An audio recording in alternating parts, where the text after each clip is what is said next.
The deep state want people to be a soft cupcake. So I prefer cupcakes and staying hard over being a soft cupcake. As usual, I wake up and eat breakfast. I do all that fasting. I maintain a low sugar diet. So not only do I eat one time per day, fast 20 plus hours, but I maintain a low sugar diet. So there's less than 20 grams of sugar in one meal per day, as opposed to the 80 plus grams that the average American consumes. So I like staying hard and practicing cupcakes in the morning without having breakfast, then eating and becoming a soft little cupcake. I've been doing commentary on, I uploaded shorts doing commentary on Barack Obama versus Trump beef. Okay, they seem to have a beef. Showed up in my feed, Barack Obama talking podcast clips about he's trying to sound tough, like a tough guy, about how Trump been saying all these things about me and he wouldn't say that to my face and stuff like he's trying to sound tough. I believe in face to face. Believing face to face. That's the guy who won't leave his house without a filter of 6 armed security shielding him from the public, see, like a barrier in between him and the public. So talk is cheap, Barack Obama. Me, I prove that I'm not a coward and have courage. I bring the same face that I make these videos on, talk about it's a sin to be gay, and I walk out alone in society despite being told in the video to the supermarket and said, this is going to be some gay people that might recognize me from my video saying it's a sin to be gay. And I leave my house alone, fearlessly. I'm not afraid, see. So Barack Obama is trying to sound tough by talking about him being face to face, and Trump wouldn't say this and that to my face. Okay, I believe face to face. Trump wouldn't say that to my face. He knows better. Well, talk is cheap, Barack Obama. You're in the video talk about you're talking. Me, I'm actually proving that I'm not a coward, because despite being threatened, attacked physically, being a target video talked about the same deep state that he works for, I leave my house on regular alone and go to the supermarket wherever I go, and I don't have 6 plus armed security to protect me. As a matter of fact, I have 6 plus people in the supermarket every time they're shopping. There are enemies, there are gang stalkers that work for this program. They work to make me feel unsafe, they threaten me, they harass me, they stalk me, and sometimes the people get put up to do something to target me physically, usually very covertly. So, talk is cheap, and I love it when a deep state puppet. So Barack Obama is a deep state puppet, like Trump is. Presidents are puppets. A lot of Christians are they're still asleep and they don't know the truth. But both Barack Obama and Trump are deep state puppets, shields, deep state shield puppets. And none of them are tough guys. Both of them are cowards. And me, if I wanted to talk tough like Barack Obama does, I would have something to back it up, because it's like I'm not a coward. See, it's like I talk my talk in my YouTube videos about how the police are corrupt and stuff, and I walk outside and sometimes the police show up. See, so I'm not a person that hides behind home security. So despite being a target video, told by the program work to destroy my life, people recruited to stalk and harass me. And I don't live in fear, understand? I go outside alone and I don't have fear. So I'm a target of the same deep state that Barack Obama is a puppet for. He's a puppet of the deep state. And he doesn't leave his house without armed security. And I'm a target of a secret persecution program called gang stalking. And every time I go outside, there's people are sent to stalk me and show up where I am. I've been shot in the leg with a CIA dart gun before, survived that by a permanent damage to my calf. I've been sprayed with chemicals sometimes when I'm outside. And I've been threatened by the program. And I still walk alone in public without fear. Despite every time I go outside, there's going to be an army of gang stalkers who get sent to where I am. And stalk and harass me, try to intimidate me, things like this. So, talk is cheap, Barack Obama. Barack Obama is a soft shield, like a prep school kid. But you know that it's like people follow courage and strong men, leaders. So it's like they have to try to sound like one. See, I'd love it if Barack Obama would prove and be like, buy like a harness and put his camera, go live on his phone, his iPhone, whatever, 65, whatever, his shell phone, Obama phone, and you get it on a harness, and it's like, Barack Obama is live, and then okay, so I'm going down to Walmart, I'm gonna do some grocery shopping. And then he walks down to Walmart, and he walks down in Walmart there without armed security around him. And then he can come home and say that he's a tough guy who's proved that he's not a coward because he understand.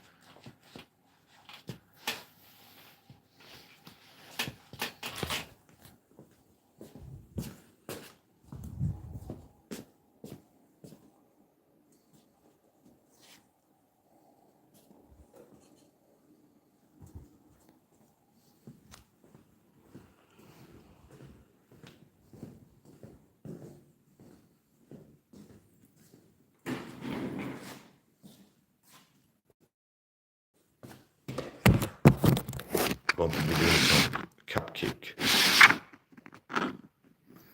Really.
So I'm not talking about gang stalking and people get recruited. I'm not talking about gang stalking and people get recruited to bully me, stalk me, harass me, talking about covert abuse tactics.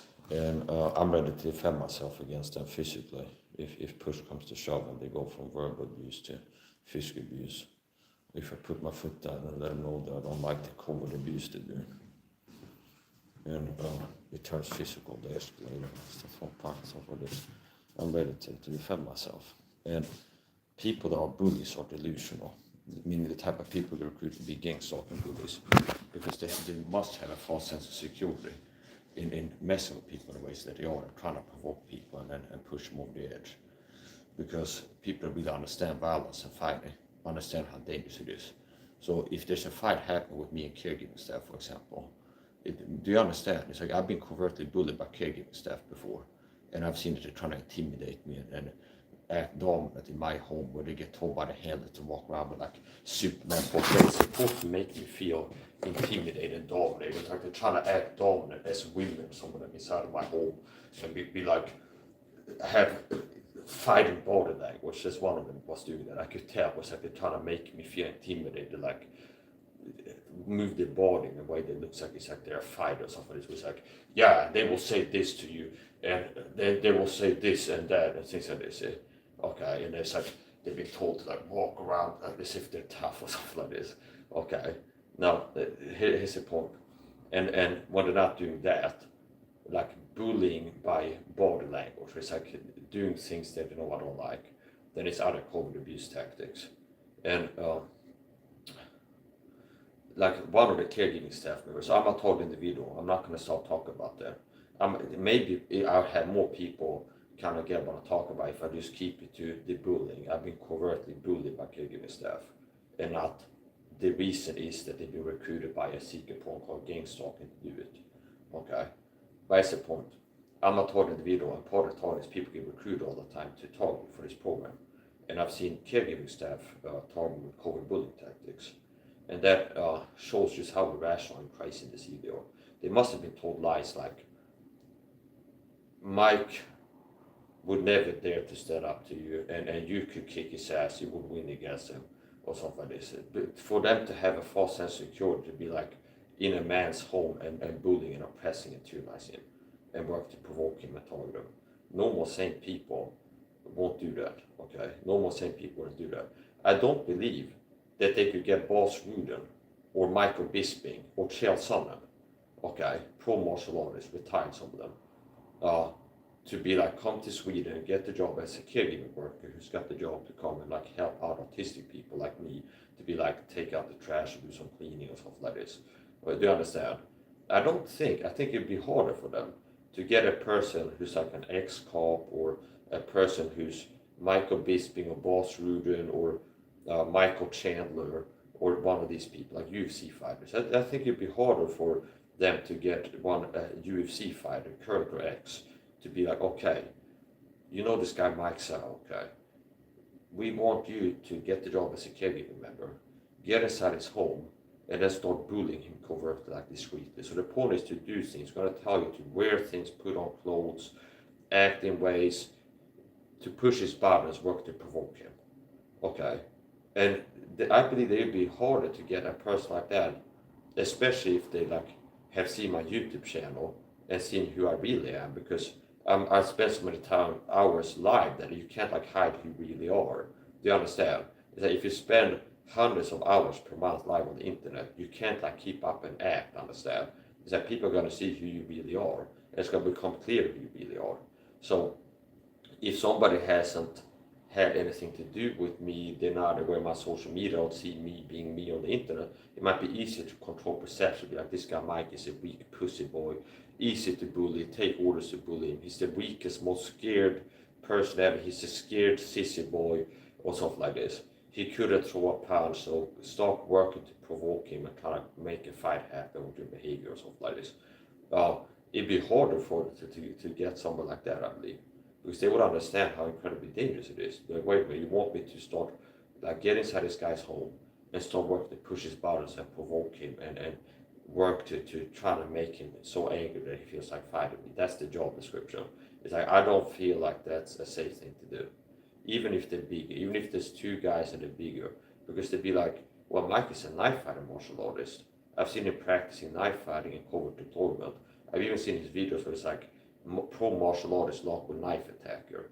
Where there's a video, you can search it in the knife martial arts, like the reality knife fighting, where they have like a YouTube channel, pro martial artist locked with knife attacker, and they have like a cage, like a UFC ring, and they have a guy that started the outside of the room, they have a guy with a fake training knife, and ding, ding, ding, and the guy with the knife job is to attack the person, the pro martial artist. It'd be like Jesse Entkamp, it'd be like Jeff Chan, and people are profiling some of them like UFC fighters. And not one of them were able to keep the guy from connecting with the blade at least once. Okay? None of them. With wrestling, kicking, striking, really high level.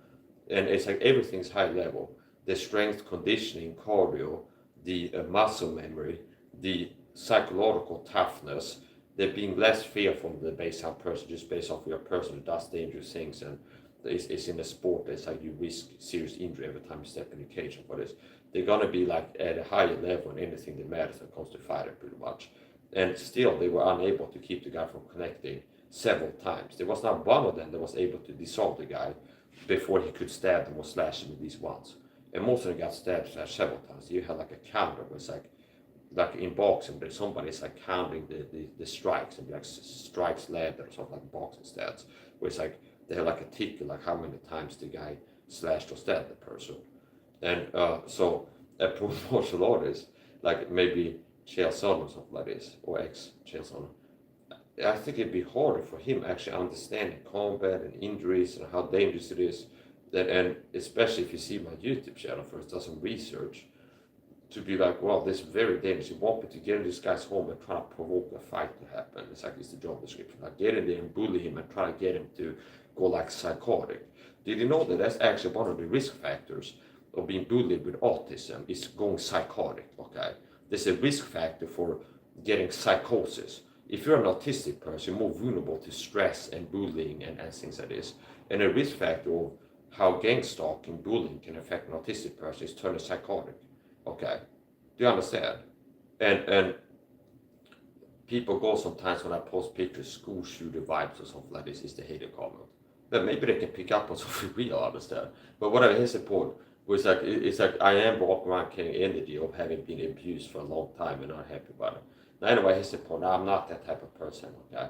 Not that I said this is a threat. I'm not threatening to fight bullies, but I'm talking about how people are recruited to get a job to be like, start bullying this guy, and the hand is like, we're working to get Mike to lose his mind and attack these people so there'd be a fight, okay? And now, if that's what you're trying to do, that's dangerous just by trying it in of itself, okay? So, um,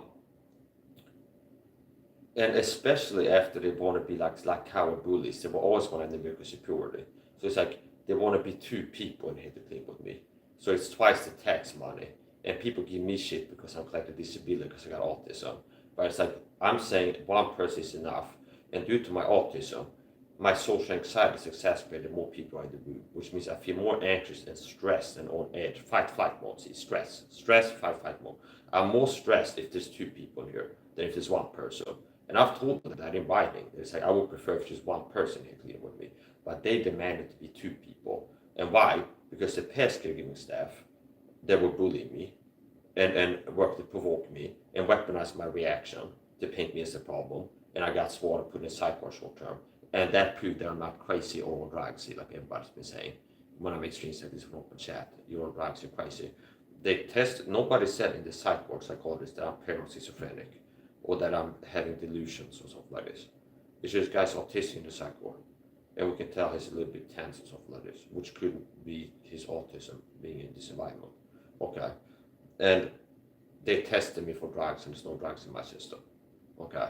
So anyway, I do believe it'd be harder for them to get somebody who really understands violence and combat to participate in the tournament. Do you understand? It's like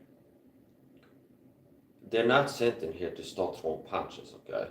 It's like they're sent in here to start pushing my buttons and provoke me and talk with covert bullying tactics, okay? Now, if you try to do that to recruit somebody like Chael Sonnen or something like this, especially if you see my YouTube channel, like who's the guy I want to work with and bullying his home? Oh, it's Mike SAHA. Google, find my YouTube channel. So, I feel like this guy would be especially dangerous to bully. But it's like, well, you could beat him, fight him. But what if he pulls a knife? What if he acts like he's not bothered by the bully, just ignores it? But he like turns around and like goes to do something, and then he turns around and he's got a knife in his hand and he's coming at you with it. It's like, but don't worry, watch this video one time of like a kung fu knife disarm technique, and you're ready. Okay, he never connect on the sound because and you don't bother drilling like people that really want to improve the chance of winning a fight. Stay delusional, not be like, well, if I'm going to bully somebody, work to get them crazy, and hoping that they'll pull a knife or somebody. It's what my hand does. The same hand will go, here, watch this video to stay delusional. It's like, Mike would have no chance if you came up with a knife because look at this knife disarm technique. And don't bother living like an athlete like Mike does, where your whole life is a training camp, where you fast at 10 hours per day, you maintain exceptional cardio, you're drilling techniques for years and training, okay? Where it's like it actually can help you to be a little bit better, understand? Just watch this video one time by knife disarm to get the concept and don't drill it or practice it or anything like this.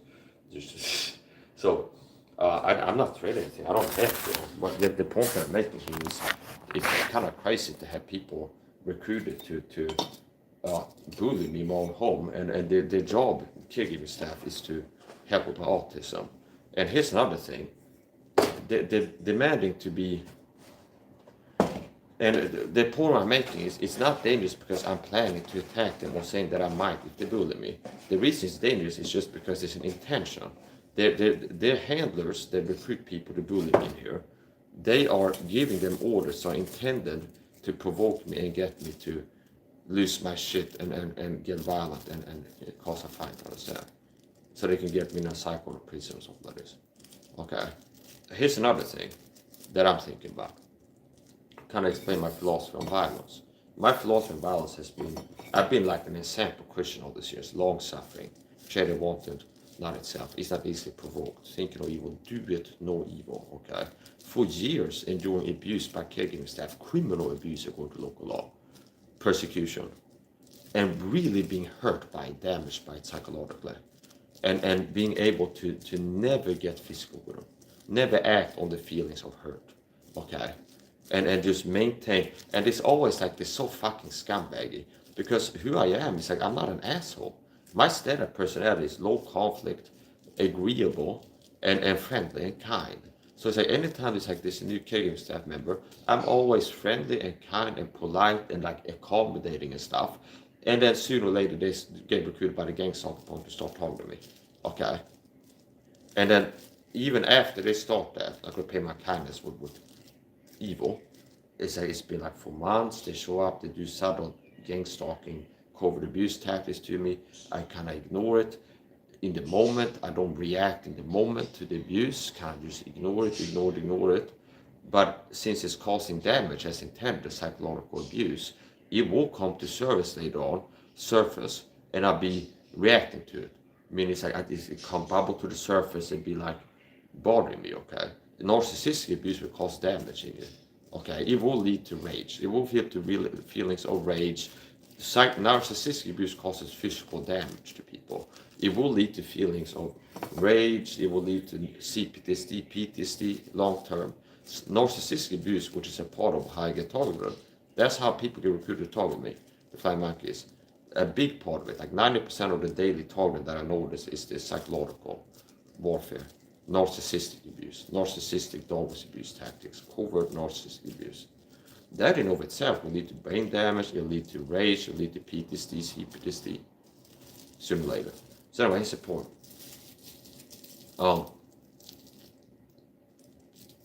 I'm really repulsed by that, okay? And I'm not threatening to fight them, understand, if they bully me. The argument that I'm saying, and I don't have to make the arguments I want to make. So the argument I'm making is, I'm autistic, okay? And these people are recruited to bully me. And in the ways that they're being recruited to bully me, it's designed to provoke me and enrage me and get me to snap, understand, and like lose it. So if you're a person that has a job to get inside of my home and provoke me and take orders that somebody they hand is like how to make Mike enraged and make him lose his mind, kind of, and be really bothered by the targeting, that makes it dangerous in of itself. Just that you're doing things that are intended. There's a strong smell of perfume on my back on it. So I don't know if the gang stalking neighbors have been spraying perfume on my balcony and things like this. That's part of how I get targeted with chemical warfare, where since I became allergic to perfume after many years of targeting, the program started using perfume as a weapon. It's like, you understand, I'm severely allergic to perfume. So after I became allergic to perfume, I believe I wouldn't have been if it hadn't been for being targeted for many years, psychologically and physically, and poisoned by the program.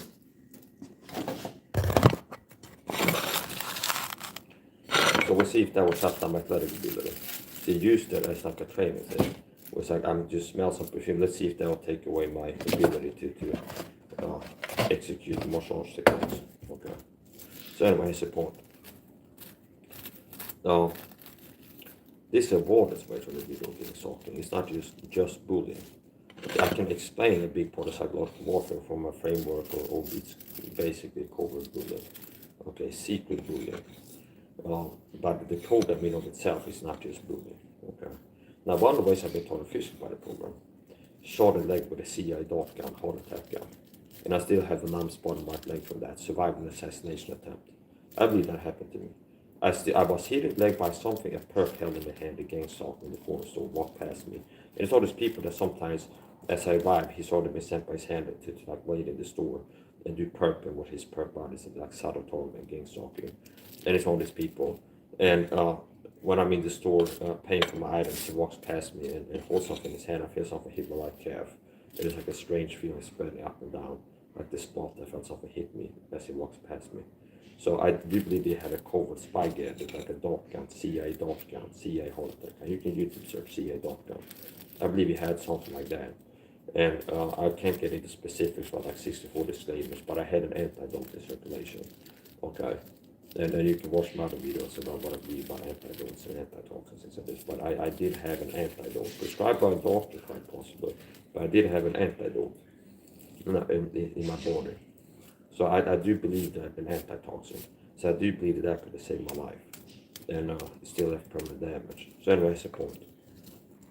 I'm a target video, a Christian target video, and I've been targeted with gang stalking for more than a decade. And this program has recruited even caregiving staff. So I live in like assisted housing, and due to autism, so I have a government, I have a apartment contract from my autism diagnosis, it's like a social office, okay. And if I'm lucky, because if I did it, it's like I might have ended up being homeless or like about to be by now. So part of that is like this caregiving firm that comes clean with me like twice per week. And the previous one, it used to be less frequent. And if you thought the video, your landlord would be in on it. You can count on that. Several people in the same apartment complex of agents, people in the neighborhood, people in the city. But statistically, if you thought video live in an apartment complex, you can count on they're gonna have at least one person in the same apartment complex as a gang stalker. Unless they want you to know that the person is a gang stalker, you won't. Okay. And you will know when they start doing things like same time enter exit, they get sent to leave the same time you do, come home at the same time, they get sent to go where you are, they do noise harassment. And since you're being spied on, it's like the timing says it all. Where it's like, right now they're not doing noise harassment, but if it was like, I'm doing an important stream that they want to distract me from, then it'd be like, somebody honking the horn in the neighborhood because I'm like really focused on, I'm making an important stream. Or if I'm making like some audio work, voice work, like trying to make an ASMR video or something like this, that's when they will have noise harassment, loud noise in the neighborhood, or some neighbor starts doing the wall all of a sudden. It's like the timing, see. And to other people, they don't see what I'm doing when the noise happens in the neighborhood, just looks like life in the big city. It's like, do you understand? Sometimes somebody honks the horn or something like this. And how you get targeted, meaning that the program spies on you. So one of the things that the program can do is work to sabotage your sleep. So let's say like a target has been up all night, not able to sleep, okay, stressed out. And then it's like 6 a.m. and they're starting to get tired, they lay down, and they've been laying down for 15 minutes in the bed quiet now, and they're slowly like drifting off to sleep. That's when it'd be like somebody right past the house. Okay. So it's like the timing, you understand? Other people in the neighborhood just hear somebody honk the horn. But if you talk video, you can tell it's like the timing is like the worst timing possible. Do you understand? So I've seen caregiving staff participate in the targeting.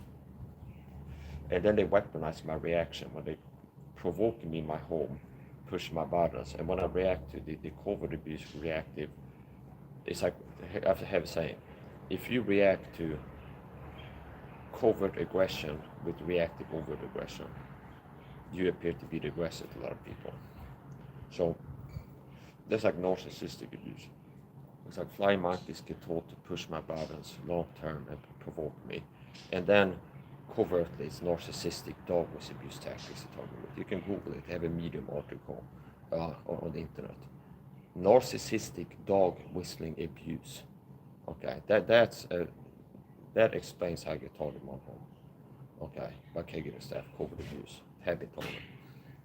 And after long term enduring it and kind of being damaged by it and hurt by it, then they weaponize your reaction. So it's like they've been working to push somebody over the edge, drive them crazy, a person with autism, with psychological abuse, and working to interfere with your sleep, and working to release chemicals that exacerbate your pre-existing neuroinflammation problem and everything else they're doing. And then working to drive you nuts. And then if you go nuts a little bit, now they go, oh, the guy's going nuts, he's the problem, get him in a psych ward, he's crazy and unhinged, understand? That's how they operate. So,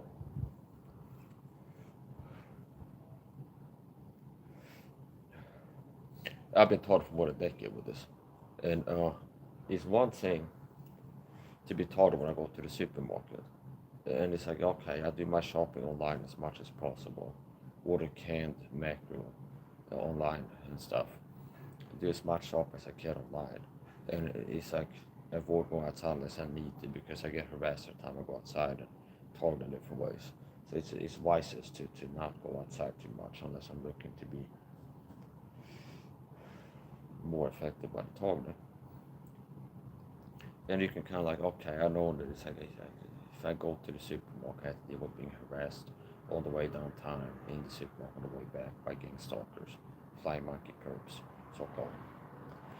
But it's like once they start targeting your own home, that's a different level. And here's another thing. I saw a pastor yesterday who's on the other side of this. A pastor that was holding a sermon in a gang stalking church. And Andy Boots, okay, and I had a guest speaker there. And Andy Boots is a puppet pastor, deep state puppet. He's targeting this program with covert abuse. That's not where I get targeted with covert abuse in video. Okay, as a private ministry, the pastor's a puppet. It's like a puppet, deep state puppet church. Like the Matrix movie, look around you, what do you see? Pastor, puppets, politicians, cops, firefighters, they're all part of that system. We used to target you. So you get told that.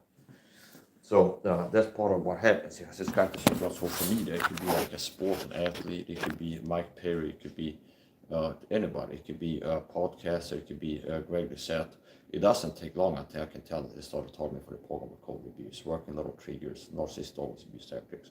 Just working a little trigger, and they're not sacrificing the main topic of the video. So it's not like, well, it's like they make a whole video just mess. No, they're making a video and they just work in a little detail that was in the detail that I feel personally targeted with. And quite possibly, they wanted to work to sensitize me to. Other targets have been working to be sensitized to. So it's like any target video, watch the video, you feel mess with. Quite possible. So anyway, it's a point. The past caregiving firm were targeting me, converting my own home with covert bullying tactics. And I believe that the reason they were doing that was to push my bodies on purpose, like the new caregiving firm has done, is that they were recruited by the gang stalker point to do so. Okay. That's what I believe. And they get told to do things to push my buttons on the slide in front of others. Narcissists love to push your buttons on the slide in front of others, baiting you to react to their abuse so they can play devil games and hide behind plausible liability. It's like the person weren't hurting your feelings or work to push your buttons, but if the word was inadvertent and not because they put up by the programs. So this is a government program, a state program. The Swedish government, the Swedish state is involved in this. Okay. And I've seen the caregiving staff be recruited to talk me for the program. And I'm ready to defend myself, what I said. I'm ready to fight ferociously if I need to, if push comes to shove and they get hands on with me and attack me physically. But I would use my legal self-defense rights is what I'm talking about. Now, even the psychological abuse is violence, the psychological violence. And if they target me with psychological abuse and violence, I can inflict consequences upon what they will feel that are not immoral and not illegal. Okay. And if they want to take it from there to a physical contest, I'm ready to defend myself, understand? And a lot of these people don't look like they're ready for the fight of their life, understand? A lot of them look like average, out of shape, untrained, unfit, soft people. Okay. So anyway, here's the point. One of the ways that the caregiving staff, so part of it is like they're using pet peeves. That's part of how I've seen the caregiving staff do narcissistic dog abuse tactics in the covert abuse, covert bullying in my home. It's like things that is known that I hate. It's like the past caregiving firm, they started like, and the tell is like, I have a security system, CCTV, and some people that live in like assisted housing or like a grandma that has the same kind of, somebody comes to help the grandma out or something like this. It's a government program. So it's like if you're elderly in a wheelchair or you got this disability, that disability, you have the right to certain things. Some loved ones, like they mount like a security system, the person's home because they don't trust like the caregiving firm. And sometimes you hear in Sweden where it's like some caregiving firm was exposed because they had on camera stealing jewelry from the grandmother's drawers when they were there to help grandma. Okay, so now it's on me. So it's like I have security video and documents and so this, and I could tell that they had been briefed because they would like save their most provoking behavior to dead angles. Like they exhibited that they had awareness of the dead angles. See, do you understand? It was like live streams where it's like I'm live streaming it like publicly. Do you understand? But you could tell it's like they were recruited to do things around me to make feel mess with, and they will like save it to the dead angles. Okay, where it's like it's hard to see what they're doing. But one of the male caregiving staff, and it won't be two people like bullies that are cowards, They didn't want to be two people because they don't feel courageous enough to be one person bullying Mike's side here. They need to have an advantage, be 2-on-1. It's like, we're going to bully Mike, want to be two people and they to bully him. Okay. So, and not even just like one woman, one man, they want to be two men sometimes. I won't be surprised if I saw that they have like there's a new person who's just going to come work here. It's going to be two. I won't be surprised if they will have like even more cows. It'll be like a really large guy or something like this. I won't be surprised, okay? But here's the point. Here's another interesting anecdote. The pescatarian firm, there were a guy there. And sometimes they will recruit people with certain names too. That's part of targeting. And it's like generally it applies to how this world system works, like the Freemason magic was like have a mega mark or MM initials, Mitch McConnell, or Media Monarchy, it was like the Freemason call and call, but like they were gonna have like a little puppet here, let's work in little hints at their puppet or something like this. That we're gonna send agents into Mike's life to infiltrate his loved one's life. That's part of my target too. It's like let's get a honeypot Roma agent into Mike's sister's life, she's single. And let's try and get an agent, deep state agent, a gang stalker, into Mike's sister's life. And it's like a pattern where they send people with the same first name as me to date my mother or my sister or something like this. Okay? I'm not joking. Where it's like Mike is not like the number one popular name, but it's like the guy who's a Todd video says that this satanic secret societies are connected to gang stalking, Freemasons, as he said this. Been using Chuck Langenberg, secret societies, and time families are told by secret societies.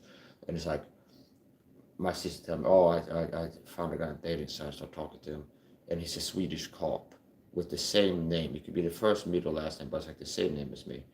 And later on, it's like, he's got a Freemason father. We went to visit his father's house. He got some flag on the wall, and I asked him why. He's like, I use a Freemason flag, I'm a Freemason. So Freemason dad dates target widow's sister. Freemason, his son is a cop with the same name as the target and gets into his sister's life, okay? This is how much they like overextend these people.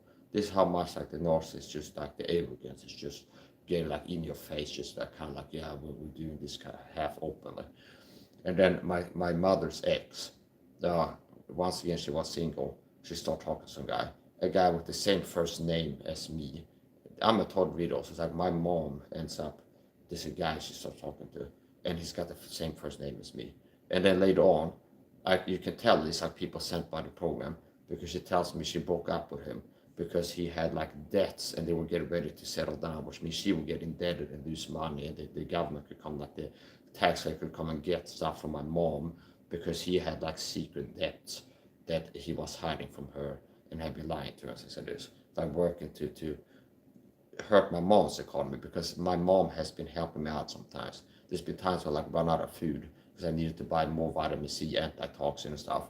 And there's been times where my mom has helped me financially to be like, I come over with a bag of groceries, something like this. Okay. So it's like, oh, to hurt Mike, we need to hurt his mother. So this is the level of torment I got. They mess with my family. So that's part of the torment too. There's like they send agents into my loved one's lives to hurt my mom. This is so disgusting, I understand. The founding fathers rebelled for less. Just they want to tax our tea. Okay, they didn't send like secret agents to date their mother and try to get their mother in debt and like sabotage her financially and like poison the founding fathers and all these other things. And it's not unforgiveness because you're like the founding fathers and you're upset and not happy about being tyrannized and abused, okay? See, that's not unforgiveness. And it's not unforgiveness if I go watch Eddie Woods. He talks about covert abuse, communicates a veiled threat or some subtle insult to hurt me psychologically for this program, and I get mad, and then I stop being mad, and then if I see him again, he's attacking me again, and I'm mad again. That's not being unforgiving, see? Okay? And he talks about forgiveness. So it's like, okay, I'm not tired of gang stalking. I get tired with criminal attacks. What they're doing, put up by the states, they change the program, is against the law of the land, okay? And you're anti-American dirtbags. Any ministry involved in this is an anti-American, okay? Because, and they can talk in the same video about the founding fathers, the Constitution. We're glad to be Americans, but they secretly work for the deep state to undermine America and make the world more like Stasi, like fascist and like tyrannical, draconian. So it's like, oh, you mean you're American? Why you work for a program that is tyrannizing me, oppressing me, attacking me physically and psychologically in illegal ways according to law of the land, without due process? the right to trial by your peers, due process, the founding fathers in America. See, it's like the government don't have the right to attack anybody. No government does, okay, without proving the person's guilt. And then you have to have a law book. It's like if the government has proven this guy to be guilty of something, it has to be written down that the government can punish you up to this level. Okay, and then you have to due process, prove the guilt, then you can start attacking them by taking the freedom from them, for example. Okay, but this program is targeting me, tyrannizing me, stalking, harassing me, targeting me physically, psychologically, based off of playing God. And like, while we're doing this, that you're working for the little shield sellout that was up there talking in the Wood Church. It's like this program is playing God. It's like we're targeting Mike with this program, persecution program, attacking physically, psychologically, harassing him, based off of claiming that he's a bad guy, he's been doing bad things in the past. That's what we're using. We're saying that he's been a bad guy in the past. But no due process to prove that he's been a bad guy in the past. And you don't have a punishment in the law of the land. It's like the government has the right to do this, to treat it like this. Even if I would have killed 10 people and got away with it, they still couldn't do this to me legally. There's nothing corporal punishment is real. There's nothing you can do that gives the government the right to poison your food or spray chemicals on it. Recruit proxies to spray chemicals on it, poison you, stalk you, harass you, communicate death threats to you. There's nothing you can do. You could be like a genocide person, and still they couldn't do this to you. See? So now here's the thing. They're trying to defend the indefensible, and usually, as usual, puppet pastors and ministries on the other side of this, they're going to work to gaslight and deceive in the local propaganda, be like, you're the bad guy, and your reaction to the abuse is the problem, not the abuse, and you're the bad person, and we're not doing anything wrong, and things like this. And your problem is you're unforgiving. If you're mad about being abused every day, it's like you're just unforgiving, okay? You need to learn to forgive or something like this. So it's like, I'm being targeted with criminal abuse. People could talk about ways that are criminal, illegal, immoral, tyrannical. And I can't get justice by going and report this to the government. Hey, the government, I'm reporting gang stalking, recruiting people to target me. Because they just put me in a cycle. Do you understand? If I walk down to the police station and go, I'm here to report government gang stalking. There's a program, a group effort, coordinated harassment, and these people are recruited to stalk and harass me and threaten me and abuse me in different ways. And I'm here to report that to you. And they're part of that, okay? This is a government program, okay? They're just gonna go and drive me, give me a free ride to the psych ward and put me there, okay? Where possible the same system can underline me there, okay? See? So you can't get justice from the system. So the only way that I can deal with this is to give consequences to people targeting me myself. See? That's the only way, okay? It'd be like if you live in North Korea and you report the North Korean government being tyrannical, they put you in a radiation camp for 2 weeks, maybe force medicate you until you're like, okay, I am crazy and I'm the problem or something like this. And they might let you out, okay? And then now you don't have a recourse there, see? Okay? So it's on me in the moment when I'm around these flying monkeys to give consequences, which is not a threat. I mean, a consequence could be they ask me that I can tell the time, like, control my behavior by boiling frogs, tiptoe, be like, ask him to do things and be like, or like tell him to do things, and it'd be like, just no, okay, that could be a consequence. It's just like I'm deciding I'm not gonna let this work. If I can tell the time manipulate me, I won't let it work. I'd be like, no, okay. Do you understand? If they had a tell them to be like, would you mind telling me? But it's like, no, okay, I don't want to talk about that. Do you understand? So that could be a consequence. You just put on a boundary. It can be things like exposing people that work for the program. It's not a consequence I can get.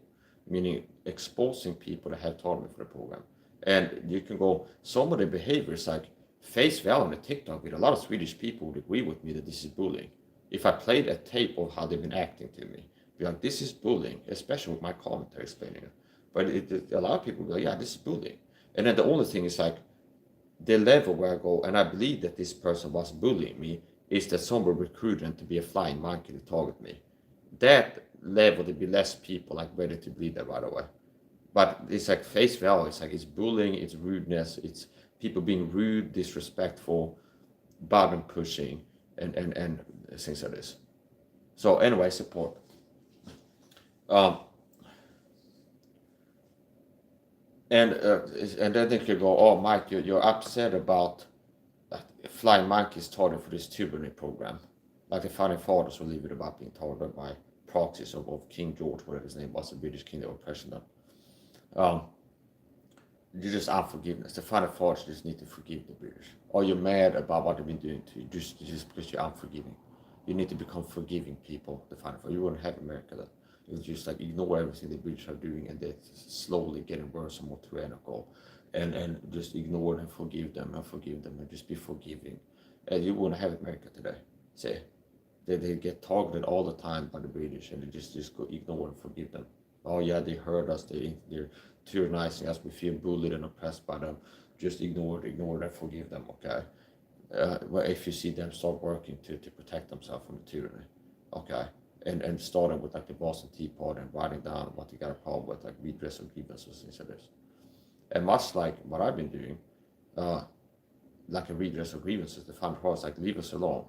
We demand to be free and stop infringing our freedoms.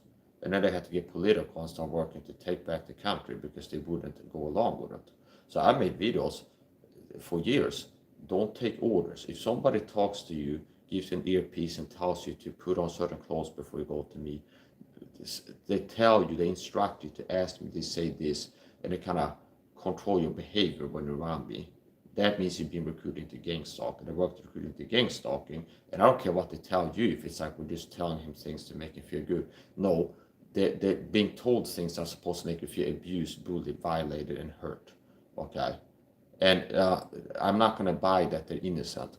It's like 99% of people work for the program long term in the type that I get taught. They know that they're part of a secret cult work to stalk and harass and abuse people. They know that they're doing things to push your buttons, make you feel angry. Okay. They know that, and some of them act as if they think it's fun to push a button or something. So that's the point. I've been taught it for more than a decade, and this gang stalking persecution program has been taught me, and you can keep living off. Right now, I'm not having viral videos about this. Look at Lisa Legs talk about face Lisa fake TI. It's like she's got less evidence than I have in my records. Understand? She's viral. She's got 500,000 followers on Instagram.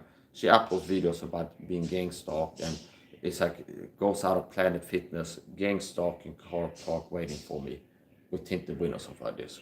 And it's like 3,000 likes and 100 positive comments. We believe in her. And she's got less like evidence, less convincing evidence, less weird stuff on camera than I do. And so it's like you can keep like coping with Mike is not reaching many people, and because not a lot of people are like showing that they believe what he's saying, that means that he's wrong. But it's like even like fake TIs that have less weird stuff on camera that are being believed by the public. So I've actually thought about that. Like maybe the answer is, now I'm talking about inflicting consequences, maybe the answer is being more like Stop by the Feds Lisa and making videos using some of the videos that I have and like IRL stream clips of people targeting me and start uploading Instagram videos, for example. I thought about that before, so maybe that's what I should be doing. Like more like Stop by the Feds Lisa. If a fake tea I can have some success reaching people with that method, why wouldn't it work for a real tea?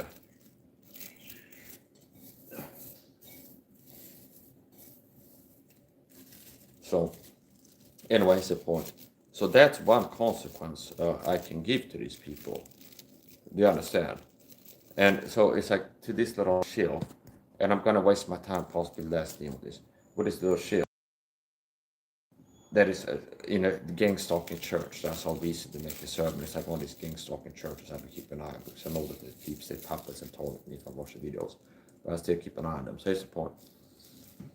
Talk about unforgiveness. I can tell that it's like sadly part of like this cult where it's like they're abusing people covertly, and then if you're angry about it, then you are the problem because you're unforgiving or something like this. Okay. Now, what is the context? What are people seeing? People are seeing me being angry about being abused and tyrannized like the funny followers. They see me be like, okay, the government is not stopping these people from breaking the law and abusing me. So it's on me to start working to stop people from targeting me and make it harder to defend myself.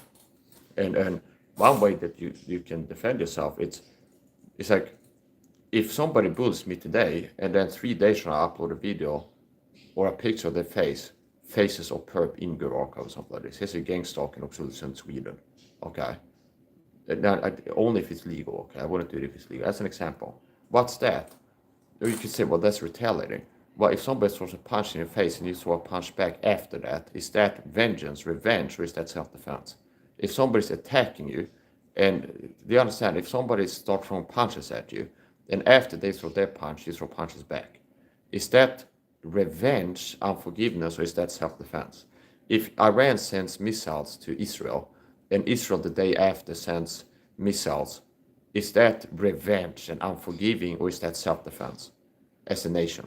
And you can apply the same principles to individuals, micro, macro, nano. So anyway, that's the point.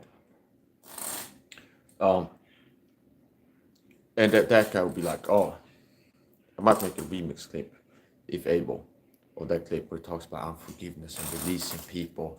And if somebody's wrong, you let it go and don't talk about it to other people. If somebody's unforgiving, if somebody's hurt you, forgive them and let it go, and release them from the, release them from the, they owe you a debt because they wronged you, and release them from that by forgiving them. Don't talk about what they did.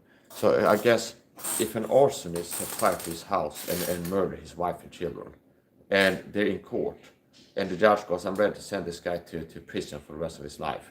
No, I forgive him. I release him from the wrong that he's done, the debt of having wronged me. See? And I forgive him. Let him go, judge. Okay? Don't give him any consequences for the evil thing that he did to me. Okay? Is that how he would be in a court of law? I highly doubt it. Okay? The guys talk about forgiveness. You ought to forgive. If people wrong you, forgive them. And forgiveness is part of, like, you feel like they owe you because they hurt you, and you want them to have consequences for the hurt and the bad thing they did to you. You need to forgive and let it go, and don't talk about how they wronged you or something like this even. Now, if somebody would steal his car when it's parked outside the church there, and the cops show up, it's like, we're ready to start him. No, I forgive the guy. Somebody hurt me financially, they stole my car, but I forgive the guy. Don't look for the guy who did it. Don't work to give him consequences. Don't look for the guy to arrest him, put him in prison. I'm supposed to forgive him, see? And I'm not supposed to be angry and talk about what he's done to me. And I forgive him. Let him go. Don't even look for the guy. And then, like, after that, it's like the guy is like, oh, this guy, I hurt him, and he lets me get away with it. He doesn't give me consequences. Even when he has the opportunity to give me consequences for me hurting him in criminal ways, he just lets me go, and I'm a good Christian, I forgive him. And okay, maybe next time the guy's like, okay, next time I'll go break into his house. And the same guy breaks into his house and steals his TV, and like set his house on fire to like burn up his DNA prints or something like this. Okay, and his wife and kids die, and then it's like the cops go, I forgive the guy. I'm not supposed to give him consequences for the evil things that he's done. I forgive him, and I won't even talk about how I've been wrong, okay? I forgive him in the heart, softness of my heart. It's like, no, he wouldn't, okay? So this program, when you see me being mad about people and talk about, I need to stand up for myself more against the perps, and I'm angry at them. Yeah, what am I responding to? Criminal abuse, where people get recruited by secret persecution program, reminiscent of the Srsetsen program, to target me in ways that are criminal, illegal. That's how corrupt the Swedish state is. Where the Swedish state has a law of the land that says this is illegal, this is illegal, this is legal, and they have a program, the same state, that recruits people to break the law and target individuals that are being persecuted, like me, being a target with gang stalking. And I'm not responsible for all the fake target that work for the program that have a job to crazy talk and claim to be directed engine weapon attack and BTK, RNM, and have brain chip implants. Okay. The truth is there is a program called gang stalking. Now most online tiers are fakes. And they work for the program, have to cover it up with the crazy talk. Do you understand?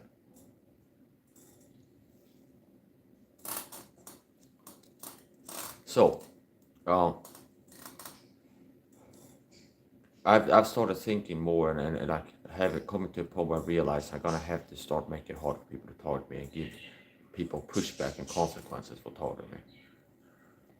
And I'm not threatening anything illegal. I'm saying pushback consequences. that are legal, okay, and not immoral. So, like for example, if it would be legal to post pictures on the internet of a person that is bullying me and go, this person bullied me, and upload like a reel or a picture of their face on Instagram or TikTok, and be like, gang stalking bully Oxelösund, Sweden, and like a close up of the face, okay. If that would be, and I'm not even saying that this is what I'm thinking about, but as an example, okay. And if that would be like, oh, okay, there's less people being recruited because the average Swede doesn't like to be like exposed on the internet as a secret agent bully or something like this. Maybe that will make it harder for them to recruit people to target me. Because if it becomes like, well, there's some consequences. If I start taking orders to harass and target this person, and most of them know, the caregiving staff that target me for this program, they know that they're being put up to target me. They know that they're being put up to target me. Especially ones that target me long term. They've been put up to do things that are supposed to make me feel abused, and they know that that's what they're doing. So anyway, I got put in the psych ward for speaking the truth about being targeted by caregiving staff. And the same people, that's called a DARVO campaign. Okay, DARVO. And after I start speaking the truth about being targeted by them, they go on a DARVO campaign. Well, this guy's unhinged and crazy and mad, and he thinks that we're targeting him. Okay. He thinks that we're targeting him. And I get put in a psych ward, so the cops can put cuffs on me, take me to the psych ward because I've been the victim of long-term serious crimes. And I'm losing my mind because of it. I'm autistic, and I've been targeted in my own home with criminal psychological abuse long-term while being in like a vulnerable position by people that I should be able to trust and have a job to come into my home and help me. And long-term, and I've also been targeted by the same program in other ways, online and here and there. And after it's like as intended, I get destabilized psychologically and radicalized by it, at least short-term. Okay. And start crashing about online. It's like the same people weaponize my reaction to their abuse and go, this guy's paranoid and crazy. He thinks that we're messing with him. Okay. And I get sectioned for around 24 hours. And thanks to God, I was let go. And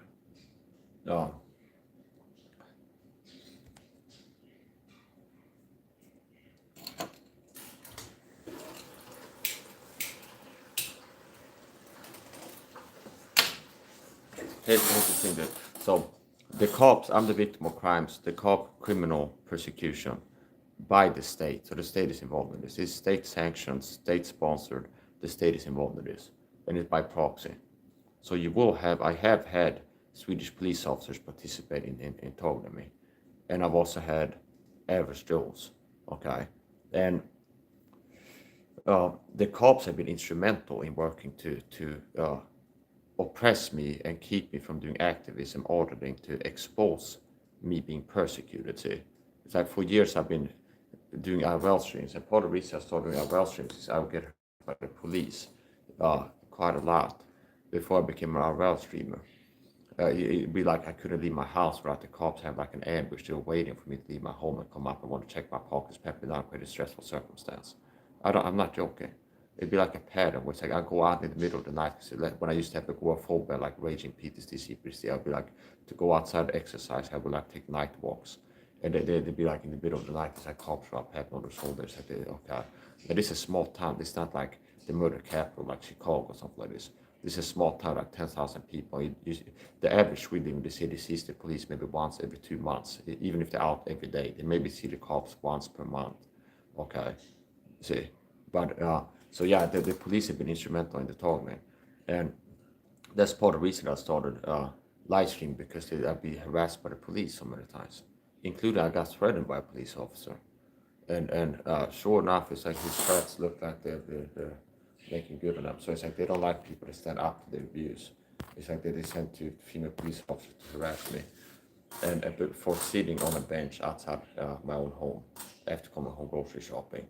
And they harassed me, they put me in a hot seat and harassed for like 30 minutes because I'm sitting down on a bench outside the apartment where I'm month-old screamer and having a cigarette. And it's like, who are you and where are you going? Why do you have any problem? Want to have your ID card? Yada yada. Um, so it's like part of the reason I started IRL stream is because I'm not happy with being harassed. Okay, and the police have been instrumental in this, and it's so disgusting because like after the target escalates, I start getting sprayed with chemicals when outside. The program has cars that I spray chemicals on me, and I'm forced to start dressing in armor, clothes that act as armor to make it hard for them to get like liquids on my skin. Okay. Now the same cops have been harassing me for a long time before I started with paraphernalia, before, or I just dressed casual, okay, like urban casual, they still harass me. But now when they're harassing me, they use an excuse that I'm wearing sunglasses and a hat and I'm overdressed and things like this. And the reason that I'm forced to overdress is because I've been targeted on warfare and stuff when I go outside. So they will like weaponize you defending yourself too. Okay. So anyways, the point. The caregiving staff have been recruited to target me. I don't give a shit about if people believe that or not. It's like if you're in the room with me and you covertly abuse me for the program, I know if you are. I understand. And at a certain point in time, I don't give a shit about optics. I understand. I'm comfortable being a villain and people say, "Oh, Mike's crazy." I understand. It's like I know what's happening. I know if I'm being abused. I know if you target me for the program. So, um, here's the thing too. I'm ready to die, you understand, because I'm a Christian, which means I have had an all or nothing mentality. That's also helped me from having the provocations work as intended, where people are working to try to get me to lash out and fight bullies that they get put up to provoke me. Is uh, it's like if I go to psych ward or prison, I'm expecting to get unalived there, okay, and it'll be tortures. Meaning just being in a drunk tank for 8 hours recently without my like earplugs, one that fell out, and without my sunglasses was torturous because they have sensitivity, so I literally get pain from having fluorescent lights in the room, especially if I don't have like a hat and sunglasses. It literally gives me pain and stress and can lead to like feeling enraged and really anxious and stuff. So it's torture. I'm also allergic to perfume, and in a lot of these environments they won't have like products that are designed for people with multiple chemical sensitivities. It'll be a torturous environment. But you know what? If I die, I'm going to heaven. Absent from the body, for me to live is Christ, to die is gain. So as long as I'm alive, I'm preaching Christ crucified on my YouTube channel at least once a week. But if I die, I'm going to heaven, understand? And it will mainly be a loss for the world. And for other people, it's used for that remain. It's been used for that remain. Because these people have been bound to the Lord because I've stayed alive and free and not in prison. Okay? And if I go to prison or psycho, that's the end of the soul winning, understand? Okay. I'll be working to just, it's like you can count on that more than count it. Don't count on me becoming like a prison soul winner if I go to prison or psycho. So, uh, now here's the thing.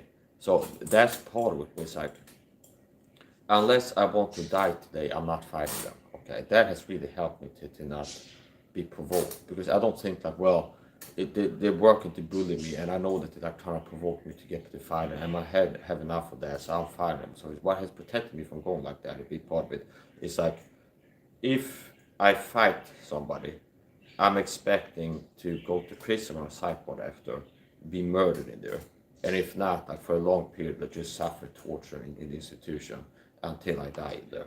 Okay, until they unalive me or because I die because now it catches up. They've been poisoning me for years.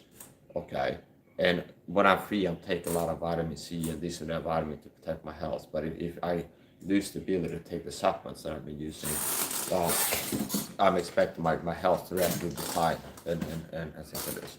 So here's the point. I'm not thinking that if I end up having to defend myself and fight uh, people, that it's like, oh, I might get my ass kicked. It's like the consequence I'm risking. If you get into a fight, you're not just risking getting ass kicked. Okay, it's not like the worst thing you can have happen was like 100% I will win, you delusion first of all. Even if you do win, you might have an injury for life, or you never be the same. You have life-changing injuries. So people should be informed of how dangerous it is to street fight people, to fight people. People die in street fights all the time. There's people going to prison for manslaughter. So it's like part of what I do is let people know this. where it's like don't have like, and people that have never been in a fight are more likely to think this. I've wrestled with cops. I have injuries to this day, rotator cuff injuries. Okay, I've been slammed by the cops on the ground for non-violent resisting that. Okay, so I have injuries. I've been in a fight. I've been punched. I punched people. So I've been punched in the mouth. I still have a scar from being punched in the mouth. Right here, split my lip, a bare knuckle punch here from a meth head woman. Okay, but she punched me here, and I didn't see it coming. She standing from me, just punches me in the mouth, split my lip. See. So I'm not thinking, oh, it's just like humiliated. I got punched by somebody. It's like, no, I got a scar for life just from being punched once by a weak woman. Imagine Mike SAHA punched you in the mouth, what that's going to do to you. You might knock all your teeth out and split your lip like this, okay? And you have like a scar here for the rest of your life. Or a broken nose. Or a broken bone, understand? Do you understand? So just the lowest level, being punched one time by a female meth head. It didn't knock by the sound like, oh, I got slapped by a woman or something like this. It's just, I have like somebody in my home, like the neighborhood crackhead that has a reputation, okay? I'm not like snitching on somebody. I'm just saying that it's like a person, woman I used to party with, and she kind of get impression be like somebody who might be doing like crack or meth, stuff like this. And I party with her, and she's hanging out in my house basically, and she comes to the kitchen as I'm making coffee, and she's kind of belligerent, obnoxious, and there's some kind of verbal fight going on. And then she just leans in and just talks me in the mouth, like sucker punches me. And I mean, like, argue with my girlfriend more, which means I wasn't expecting a fight, I'm saying. It's like I'm kind of like in arguing with girlfriend more, where it's like it's happened before you're arguing with a woman who's your girlfriend, you're dating or somebody. It's like, you're a scumbag, who are you talking to? But like, who did you send a text to somebody? It's like, I didn't do that, or somebody. I do not expect that they're going to like start fighting all the time. So anyway, that's the point. She just punched me in the mouth, I got a scar there. It split my lip here. I still have a scar from that. And she talked me, what I did, I probably could have punched her in the face right after, and without spending prison time, because it was self-defense. She just socked me in the mouth. If I would have punched her back, it'd be legal self-defense. And now I put my hands on my shoulder, push out of my pocket, lock the door after her, is how I responded to it. Okay. And if I would have reported to the cost, maybe I would have got like $5,000, because it's a facial injury. So it's violence that has altered how you look for the rest of your life. And it's really a lot of times if there's violence and you hurt the other person, they've been paid like damages. It's part of it. Okay. Now, anyway, it's the point. I didn't do that. So anyway, it's the point. And I didn't punch her back, and I didn't report her. I just pushed out of my house, get the GTFO, and lock the door. Okay. Now, anyway, it's the point. So that's being punched one time by a woman. Okay. And that has given me a life-changing injury. Kind of low level, but still, it's like I'll always have a scar here. Okay. Because I got punched one time by a small little woman. One time in the mouth. Now imagine a punch from me in your mouth, or an elbow strike here, or a punch here. Okay. It's like a broken orbital bone, teeth knocked out of your mouth, and a split lip possibly. So this is what you're risking, I understand. If a small woman punches in the mouth one time, it leads to life, that can cause life-altering injury. Imagine if a man that can throw punches hard, punches several times in the face. You're risking, it's like life-changing injuries. A scar for life, a nose that's like crooked, teeth knocked out, scars, okay, a broken orbital bone where your face looks a little bit different for the rest of your life. You risk having a knee injury where you have pain walking for the rest of your life, unless the doctor prescribes some drugs that you become addicted to, like Oxycontin. So a lot of people got on pain meds, and then later on they on YouTube talk about how they became addicted. But like Jordan Peterson got prescribed something for emotional pain and suffering, and he talks about how it really caused damage to him. So I'm doing a public service to people, so don't be delusional. And I do believe that a lot of people get recruited to target me. They're delusional people, and they like haven't been in a fight before. They're not training to fight. They haven't been punched. They've never taken a punch to the face before. More likely, those type of people will be in the recruitment pool to be like, take orders to bully Mike on his home. And there's going to be lies and deception used. Be like, Mike is a pussy. He couldn't harm a fly. It's like, you won't be bullied. Yes, bully him and provoke him and try to get him to fight you and provoke him. But you don't have to worry about Mike reacting to it, because he's a pussy. He's scared of you. He's intimidated. He's scared of you. And even if you try to fight you, he couldn't, or something like this. But it's like face value delusional. Face value, to get inside a person's home that has knives in the home and is athletic and trained above baseline, okay, and start bullying them and trying to get them to fight you, provoke them, and you're working to get them to fight you, like provoke them, and we're working to try to get this guy enraged so he will fight the people that are bullying him. That's dangerous. That's dangerous, understand?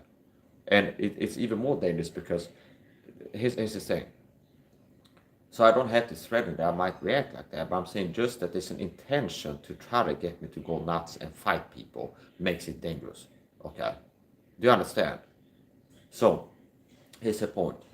If you get into a fight, you risk life-changing injuries, you risk dying. So it's not that a person has to even tried to kill you for you to die. It's quite common crime statistics that people go to prison for manslaughter because they have a bar fight or something like this. And there's a guy that shoves them and they punch them in the head or something like this, or they start the fight a lot of times. And it happens, it's not like somebody has to try to kill you for you to die. That's one of the things you're risking if you're fighting people. Meaning, being punched one time, your legs turn to spaghetti, you fall over and hit your head in the concrete. Which is also one of the things that make tasers dangerous. Because I've seen taser footage. And I've seen footage of myself getting close to being tasered, okay? Where it's not that, oh, the taste just hurts or something like this. No, a lot of times people go stiff and I see them hit their head on the stuff. So a lot of times they face plant. I've seen it on American body cam videos where somebody gets tased as they're running and just fall and hit their cranium on the concrete, okay? And people get hit with a taser standing, they fall backwards and their cranium bounces off the concrete, okay? The ground. And maybe it's 1 out of 100 times that happens the person has obvious brain damage after that, or that they die, okay? See? So it's not like, well, it's just, so it just being punched can have the same effect where if you get punched, you can go down, you get knocked down, and you fall over and you hit your head. People die like that in street fights all the time. They get punched, they go out, they fall down, and they hit their head, and they die. And if you don't hit your head, you can get a concussion from the punch just landing. And if not from the punch landing, if you fall and hit something, you get a concussion from that. So if you get into fights with people, I recommend people to don't get into fights if you're not ready to die, understand? Unless you're willing to die to bully someone and fight them, don't bully people. Because if you bully people and things escalate, it turns into a fight, you risk dying. And if you don't die, you risk life-altering injuries, where you have a bad shoulder, bad knee, bad wrist, a scar in your face, pain somewhere, brain damage, something for the rest of your life. Okay, for the rest of your life. So don't bully people, try to provoke them and try to start fights, okay? Because there's a Bible verse about if people are looking for trouble, we'll come to them. See? And not maybe. The Bible has this, a Bible verse somewhere in Proverbs that says people that are looking for trouble, they will find it, understand? See? It's that people are working to provoke people, they're trying to make fights happen. That's a proxy where somebody's recruiting them and putting up to do this. Sooner or later, it will work. This is a Bible verse that says, like, if people try to cause trouble, and the mouth of the fool calleth for strokes, which I work to provoke and be like, saying things that's supposed to make the other person feel raged. Where it's like, they're just like, trying to do mischief. That also applies to the gang stalker. They behave in the flying monkeys from a biblical perspective. Okay? Whereas like some of them, the flying monkeys, after abusing me, they also get taught to convey with like cryptic communication that they're enjoying bullying me. It's like 1 week the program by flying monkeys. It's like, Mike, yes, we are gang stalkers. We're cleaning up the dirt in society or something like this. And another time, and there's another person, it's a flying monkey, they're always a gang stalker in turn. Oh, I like cleaning up dirt or something like this. And I'm supposed to be like, they enjoy abusing me sadistically. And that person's in the room saying that to me. They're communicating that covertly. Okay? See? And it's like, and here's the thing. I can decide if you get to enjoy it or not bullying me. That is for sure.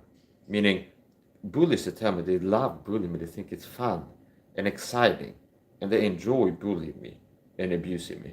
I control if you get to enjoy it or not. Understand? Just me getting in your face is going to make you fight mode activation, hyperinization, but you feel stressed and not happy. See? I can trigger fight mode in you. 100%.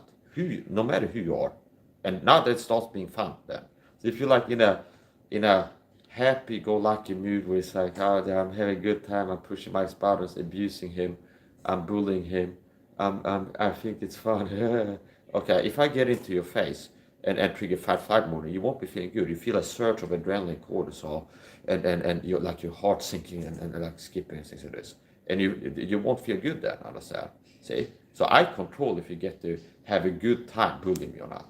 See, do you understand? It's like the low bar, understand? I'm not going to become one of these people that's like irrational, delusional. It's like I can beat anybody's ass. There's no bully that would have a chance to fight me. I can beat any person, somebody, 100% somebody, because I'm not delusional, irrational. Okay?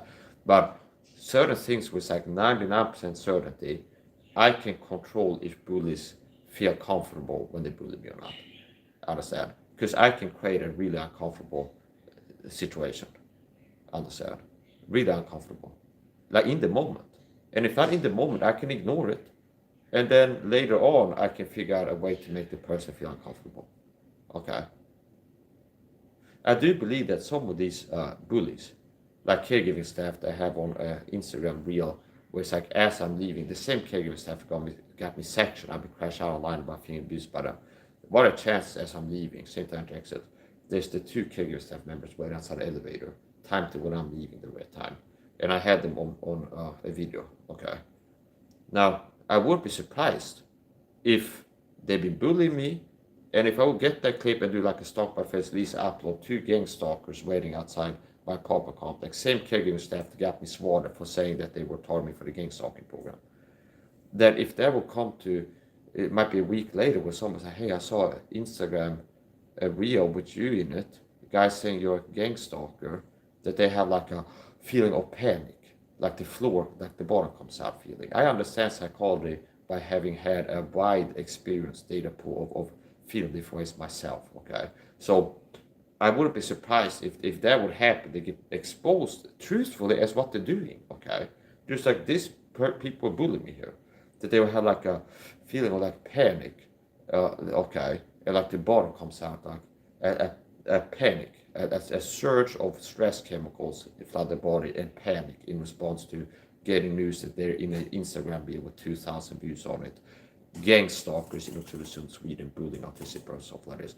That if that comes to them, they might have like a feeling of panic and loss of control. Okay, do you understand? There is like what they will be, and I don't control the outcomes what this video will lead to. Understand? So anyway, it's a point. And I wouldn't do that if it was illegal, okay? But that's an example. Like the past caregiving staff, I do believe that they were like sent to wait outside the elevator, time to when I'm exiting the rear, time to go out shopping. And it's 2 caregiving staff members, women standing out there.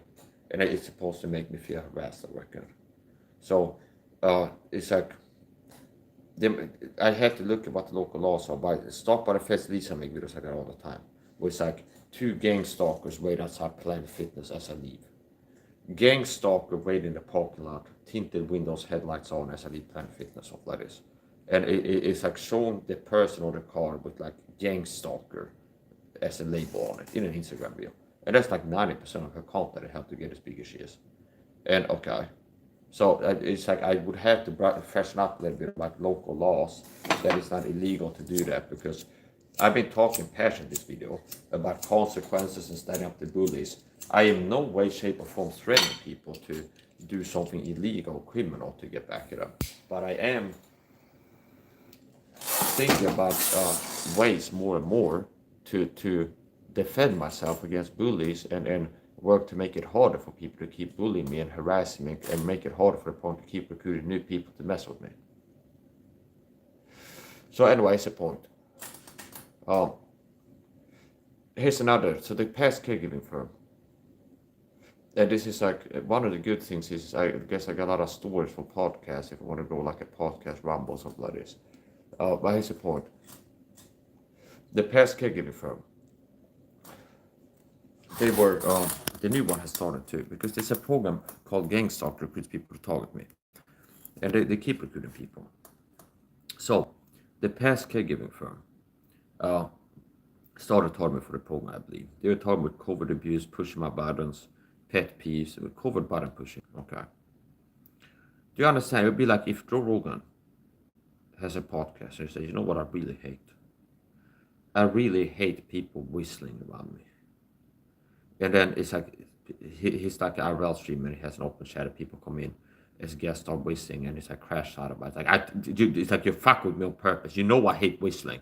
Yes, again, do you understand? If Joe Rogan had like a pet peeve that it crashes out sometimes in podcast, it's like, you know what, I have a pet peeve. I really hate people whistling around me. Okay. It's just something I really hate it. Okay. I don't know if it's something with my ears, if I got some nerve thing that I just, but I really hate people whistling around me. And then it's like, he has a guest on. It's like, stop whistling. He's like, what the fuck is scumbag? You're doing that on purpose to fuck with me. You know I hate people whistling. That's why you did that. Stop whistling in here. You're out of here. Understand? Cancel podcast of this. And then it's like, I'm a contract living in Austin, Texas.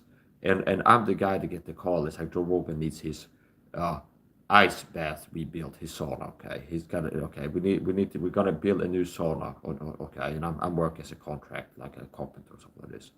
And then I show up there, and then Joe comes out uh, and looks at me working, and I go,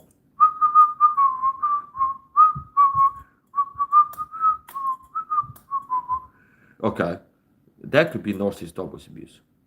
Narcissist dog abuse tactics. Do you understand? It's like people get put up and told to do things that they know that you hate. There's a handler to know you hate this, get a flying monkey to do that around you, so you will feel that they're fucking with you on purpose. Push your buttons. And then if Joe will go, somebody told you to whistle around me to make me feel bad. And it's like, yeah, this guy's paranoid. He thinks, call the cops to SWAT. He's threatening and angry and livid. And he thinks he's accusing me of being some kind of agent that's doing things to make him feel harassed. And then if he wasn't rich and famous, maybe the cops can put him in the psych ward for an eval 5150 before accuse somebody of being an agent messing with him. Okay, see? So this type of shit that you have to deal with. So anyways, the point. I kind of, I know what my final outcome is. I'll be in heaven, which means I will, once I make it to heaven, I will never feel bad again. So all the consequences I can endure are only as long as I'm on earth. Do you understand? It's like the government uh, does something to harm me. They spray chemicals on me. Like all of this, I can only suffer on earth, understand? So it's like the final outcome, I skip over everything. It's like I'm ready for the final outcome of dying and going to heaven and never suffering again. That doesn't mean that I'm suicidal and wanting to die, you understand? But it's like, do you understand? It's like, I'm not thinking, well, if I stand up to the caregiver staff if they bully me and it escalates and there's a fight, I might get my ass kicked, or I might end up being in a prison or psych, or I'll be suffering from that environment, then maybe die later. Well, I'm thinking that I'm ready to die the same moment that we're fighting, understand? Okay. And whatever happens after that on Earth won't be paining me, understand? See? And especially, you're playing with fire once you start going, Mike, we're going to recruit people to bully you. And sometimes they take you physically. But if you stand up for yourself, we put in a cycle of prison and we unalive you in there. Okay? Well, it's like, basically, part of like what been communicated to me is like, if you end up fighting perps in self-defense, we'll make sure you get the prison or psych ward and we murder you in there. So basically, it's like, you're gonna get the capital punishment if you punch one of these people in the face in self-defense. Okay. Well, if I'm gonna get the capital punishment from smacking someone upside the head in self-defense, why not get my money's worth then and go for something bigger? Okay. See, if like the end outcome is I'm fighting perps now, I threw one punch, oh, they're gonna get me in prison and murder me, what they said. But I'm still alive right now, I can move my body. So I might as well get my money's worth and really defend myself. Okay. That's also part of like if you like use logic and reason. It's like people are recruited to bully me. And it's like, well, if you stand up to the bullies, they're gonna kick your ass, and if you defend yourself, get you in prison, and or a psych ward and murder you there, like Epstein. It's like unalive you somehow, give you health problems, make you have an accident, or take you out somehow there. Unalive you so you did it. So it's like basically, it's like if you end up breaking the law, we're gonna murder in the institution in prison. If you end up breaking the law, or somebody counts as breaking the law, sometimes judges can make a bad ruling. It was self-defense, and the judge goes, no, it was criminal behavior, you defend yourself, and later on it can be upturned and you can appeal on things like this, and I understand. So I don't have to actually break the law for me to be counted as having broken the law. But you don't have to do something wrong for people to say that you've done something wrong and treat us if you did. So it's like that's also part of how crazy this is, where it's like, yeah, Mike, if you end up being arrested for anything, the part of the program has been threatening and just rational, reasonable suspicion. It's like if I end up in an institution, I will suffer and be murdered in there eventually, die in there. So if I'm gonna get the capital punishment and die in prison or a psych ward, if I just like I'm standing up to myself, the bullies I just smacked the upside the head one time, I'm going to the psych ward to be murdered there. Okay. Well, it's like I'm going to die, so if I'm fighting them, I know that I'm gonna be murdered after this. Okay. Do you understand? That'd be